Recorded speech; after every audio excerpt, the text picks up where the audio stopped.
The Pixel 9 Pro is supposed to be Android's finest of 2024 and maybe 2025, but feels like these 5 reasons are keeping it from being the perfect one. So what is actually wrong with it? Let's inspect. Hey everybody, great to meet you. I'm Michael, the Tech Mishka, and it's the 4th time in my life when I'm forcing myself to become a Google Pixel user. That's the Pixel 9 Pro in particular, something we're going to talk about today and discuss and make some important points. And I feel I'm not a very demanding Android user, and just like you, I have my own habits of utilizing my smartphone. Just some of the implementations that Google have gone for with the Pixel 9 series kind of make me think it's not the perfect high-end smartphone yet. So today, I want to talk about all these little drawbacks that made me kind of back off. This is not going to be one of these hateful videos why you should not buy something. Quite the opposite. I'm going to show you a lot of examples and use cases and constructive suggestions in order to find out how Google can make the 9 Pro the perfect one. Let's go. Let me start with a weak point that almost everybody would recognize based on all the reviews that you've seen online, namely the heart of the phone, the system on a chip, the thing that carries the processor. Honestly, I think that the Pixel 4 is the last true flagship performing Pixel, given the fact that it has a Snapdragon 800 inside. For Pixel 5, Google have switched to the Snapdragon 700 line, and ever since they rely on their own developed Google Tensor SoC, something that they do together with Samsung, and is essentially a crippled version of what Samsung deploy for their non-US versions of their Galaxy line, namely the Exynos chipsets, their best Exynos chipsets, which are still not as good as the Snapdragons, something that has pretty negative impact on the thermal handling and also the sustained performance. Yes, your Android will still run smoothly. Yes, most of the tasks can be executed in a similar way to a Snapdragon-powered smartphone, but it is simply not on par with the best out there. I can easily back my statement by the big saga surrounding the Galaxy line by Samsung. For the USA, China, and a few other regions, the vanilla S24 comes with the best from Snapdragon.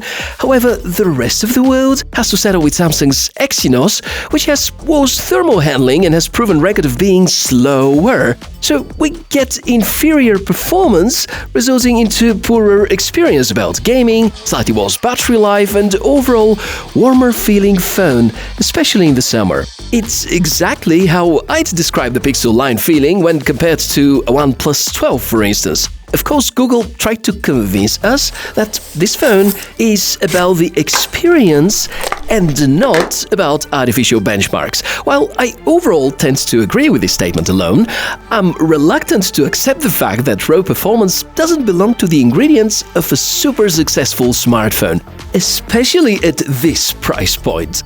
The disappointing fact is that Pixel 9 Pro goes into throttling much faster than what you'd like and struggles to beat even the close to 3-year-old Galaxy S22 with Snapdragon. Needless to say that it costs significantly more. No AI nor any battery optimizations can excuse this choice, and I'm absolutely certain that if there was a Snapdragon 8 Generation 3 inside, we were about to not have this kind of conversation.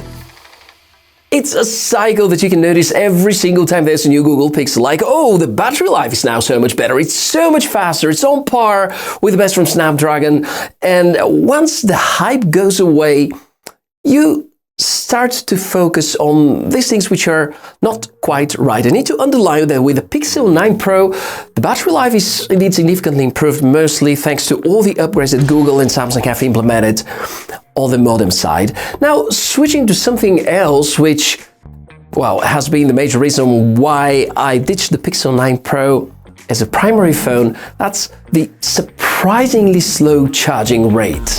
This is where Google continue to mess up. And please don't try to tell me that fast charging kills the battery. The heat produced by the tensor and the increased power consumption are way worse than a well-implemented fast charging technology. Ideally, Google should have 45 or 66 watt charging possible in the Pixel line and give customers a choice to decide about the charging speed whenever the cable is plugged in. something that apparently already exists. I think I'm done complaining about the hardware, and I'm not gonna get any nastier here, meaning that I wouldn't criticize the thick bezels or the ridiculous camera bump or anything else. Quite the opposite. The new generation has some pretty fascinating implementations about hardware, especially when it comes to the display, because that's a very significant improvement, or at least based on specs, because even though many people would trade the new iPhones having a much worse display, I'm pretty sure that if you have them side by side, you would always pick the iPhone 60 Pro display as a winner, given the color saturation and the overall display performance. But that we put on another side, because now I want us to focus on what is not quite right with the software. Because although I love the feeling of stock Android, Google could do better, much better. Bloatware is already skyrocketing. Luckily, nothing shady from third-party developers as far as we know, but the unwanted Google services and apps have reached levels which are annoying.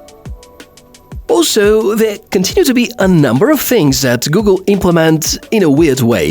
The Wi-Fi and the data switch, for example. It's called quick toggles for a reason, because they are supposed to be quick and not leading to another menu, and then probably to another one. The Google dialer is still pretty incapable, especially if we compare to Samsung's dialer, or the older OnePlus dialer, or the famous MIUI dialer, which Xiaomi are no longer allowed to distribute.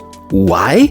I haven't even seen a proper statement from any of these companies, and only Samsung will somehow keep theirs. I can keep on talking and pointing to such kind of tiny tidbits which we know about and have to settle with. Actually, listening to the community feedback and doing the things right, for instance, finally bringing in a dual app feature, has a much greater value as opposed to redesigning the Play Store, let's say. Thus far, we talked about hardware, we talked about software, so are there any other drawbacks or imperfections we can think of? As a matter of fact, I can think of two more major factors which can kind of push some people away. And the first out of that would be the pricing of the Pixel 9. Fine, it should be expensive. In some ways, deserves to be, especially with 7 years of software updates. But if we take the former generation Pixel 8 Pro, you cannot launch it for $999 and then a year later offer it at 43% less. Just makes the Google pricing policy look really bad. It makes the resale value of the Pixel phones very low and poorly protected investment, unlike the mighty iPhone. Last but not least, and luckily it affects just small amount of Google Pixel users, and it's more regional related. But did you know that you cannot use 5G on your smartphone unless Google approve your provider as an eligible one? That counts for some other services as well. A true story. I come from Bulgaria, and now in 2024, Google finally decided to certify one carrier to enable 5G on their devices in my country. Ridiculous! For the record, the same thing happens with Wear OS, smartwatches and LTE, but let us stay focused at the Pixels. It's just not fair to not let people use features such as the VPN service and all the other perks in all the regions that are not in Google's whitelist. In the end, I want to be very clear about it. I'm not saying don't buy the Google Pixel 9. No, actually, I would recommend you to seriously consider buying the Pixel 8 or the 8 Pro, because both of them are still very relevant in terms of performance. They're almost the same in terms of camera setup, deliver kind of the same. Probably if you're watching this video at the end of 2025, when we already have the new generation of the smartphones, Pixel 9 is going to be as attractive as it should be in terms of pricing, because I think given the hardware inside, it doesn't deserve to be that expensive, or at least this is my personal point of view. Really eager to hear about yours in the comments down below, and in case you want to support my work here on the channel, you can check anything from the video description, get to like it, click the link, and support me at no additional cost to you. Thank you very much for watching this episode. I'm the Tech Mishka, wish you a fantastic day, and look forward to seeing you in the next video. Therefore, subscribe. Bye.